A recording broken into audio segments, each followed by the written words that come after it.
আহলে হাদিসদের সাথে কি ঐক্য করা যাবে? আহলে হাদিসরা কি চাইলে আপনার রাজনৈতিক দলে জয়েন করতে পারবে? তাদের সাথে আলেম ওলামাদের মূল পার্থক্যটা কোথায়?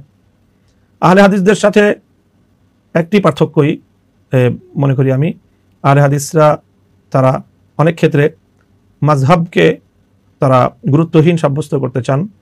ইনকারে তাকলিদ, ইমামদেরকে শরীয়তের বিধিবিধান মানার ক্ষেত্রে তাদের তাকলিদ করাকে আহলে হাদিসরা অস্বীকার করে থাকেন।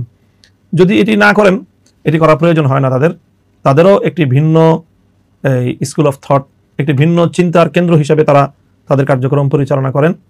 সেই হিসাবে আহলে হাদিসদেরকে আমরা একেবারে ভ্রান্ত কোনো ফেরকা হিসাবে বিবেচনা করি না।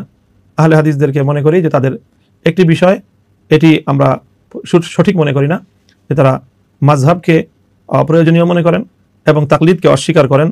এই বিষয়গুলোর সাথে তাদের সাথে এই বিষয়গুলোতে আমাদের মতপার্থক্য রয়েছে, দ্বিমত রয়েছে।